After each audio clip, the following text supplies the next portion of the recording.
मावशी तुम्हाला थंड आणायला सांगितलं होतं ते आणलंय का? म्हणजे काय आणलंय ना? सोडा सोडा गोटी सोडा गोटी सोडा वाणेकडे सोडा लगेच मिळाला पण गोटी मिळतच नव्हती. म्हणून संध्या पहिल्यांदा घरी आले असं जायचं नाही. पोरांमध्ये खेळलो जिंकलो आणि जेवलो गोट्या सोडा. कॉमेडी किंग सिद्धार्थ जाधव अभिनीत गेला उडत हे नाटक म्हणजे मराठी प्रेक्षकांसाठी तुफान हास्याची मेजवानीच आहे. हे नाटक म्हणजे सिद्धार्थ जाधवच्या कारकिर्दीतील माइलस्टोन प्रोजेक्ट म्हणता येईल, कारण या नाटकात दमदार संवाद आहेत ज्यामुळे रसिक नाट्यगृहात दाद देत अगदी शेवटपर्यंत आनंद लुटतात. अरे असा काय अवतार घेऊन तू फिरतोस? दादा हे अवतार नाही सुपर हिरो आहे. या कपड्याला अर्थ आहे. ही चटी जीन्स पॅन्ट घालतो म्हणजे लोकांची संकट माझ्या अंगावर घेतो. छत्रछायाखाली लोकांचं संरक्षण होतं सुपर हिरो. सिद्धार्थ जाधवचा गेला उडत मधील ओव्हरऑल परफॉर्मन्स पाहिल्यावर केवळ एकच शब्द तोंडी येतो, तो म्हणजे रॉकिंग. जाणून घेऊया या नाटकाचे असे कोणते 5 मुद्दे आहेत ज्यामुळे दिवसेंदिवस हे लोकप्रियतेचे उच्चांक गाठते. या नाटकाचा विषय मुळात याची जमेची बाजू म्हणता येईल. मारुती हा तरुण लहानपणापासूनच मारुतीच्या लीलांनी ऑब्सेस्ड आहे. आपल्यातही मारुतीसारखी शक्ती आलीये असं त्याला वाटू लागतं. स्वतःला तो मारुतात्मज म्हणवतो. घरात वाटेल तशा उड्या मारतो. चमत्कार घडवण्याची आशा दाखवतो. घरचे प्रॉब्लेम्स आपण लीलेला सोडवू शकतो अशी त्याची धारणा असते. पण या नाटकाचं कथानक वळण तेव्हाच घेतं ज्यावेळी पक्याबाई सारख्या कुख्यात गुंडाची एंट्री होते. कारण जो काही आशय लेखकाला मांडायचा आहे तो याच टप्प्यावर सुरू होतो आणि प्रेक्षक क्लायमॅक्सला अंतर्मुख होतात. हा सर्वच क्रम एकामागून एक इतक्या रंजकतेने मांडलाय किंवा लिहिला गेलाय ज्यामुळे प्रत्यक्ष रंगमंचावर तो पाहतानाही आपण दंगून जातो. गेला उडत या नाटकाचं दिग्दर्शन ही सुद्धा जमेची बाजू म्हणता येईल, कारण 10 पेक्षा अधिक कलाकारांना निरनिराळ्या व्यक्तिरेखेत उतरवण्याचं कसब केदार शिंदेपुढे होतं. ते या नाटकात यशस्वी ठरते.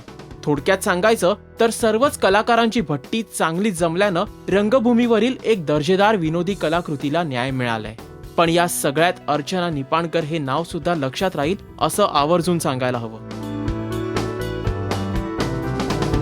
शीतल तळपदेची प्रकाश योजना आणि प्रदीप मुळे यांची नेपथ्याची बाजू भक्कम झालीये. ती प्रेक्षकांना अपील होते. उदाहरणच द्यायचं झालं तर हॉस्पिटलचा एक प्रसंग असेल किंवा मारुती घरात वावरतानाचे काही प्रसंग, त्याचप्रमाणे ब्लॅकआउटच्या वेळी असणारं संगीत, या सर्व तांत्रिक बाबींची मांडणी उत्तम प्रकारे करण्यात आली आहे.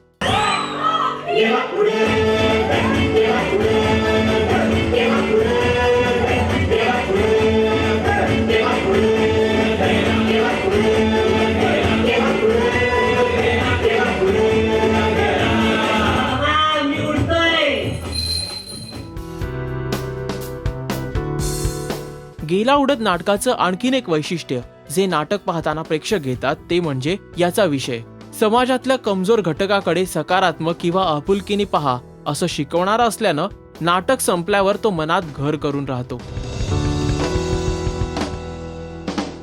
5वा आणि महत्वाचा मुद्दा म्हणजे नाटकाची आन बान आणि शान अर्थातच सिद्धार्थ जाधव यांनी मराठी रंगभूमीच्या इतिहासात आपलं नाव भक्कम करेल असं काम पार पाडलंय. नाटकातील योग्य प्रसंगावेळी त्याचा होणारा प्रवेश, प्रत्येक सेकंदाचं अचूक टायमिंग उत्तम प्रकारे साधलंय. तसंच अभिनयात नाविन्य ही देखील जमेची बाजू म्हणता येईल. सिद्धार्थ जाधवचे डान्स परफॉर्मन्सेस ही सुद्धा नोंद घेण्यासारखी आहे, ज्याचं श्रेय कोरिओग्राफर सोनिया परचुरेला द्यायलाच हवं. या कॉमेडी स्टाईल डान्समुळे ही प्रेक्षक टाळ्यांनी दाद देतात आणि प्रेक्षकांना हे नाटक शेवटपर्यंत खिळवून ठेवण्यात यशस्वी ठरतं. त्यामुळे सरते शेवटी म्हणावं लागतं, गेला उडतची तुफान लोकप्रियता असण्यामागे सिद्धार्थ जाधवची मेहनत आणि कस दिसून येतो आणि त्याच्या कलापूर्ण कामगिरीला सलाम. लोकांची मदत करणं माझं परम कर्तव्य.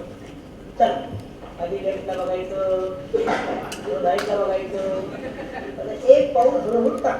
चला नेहमीप्रमाणे जाऊया. चला चला चला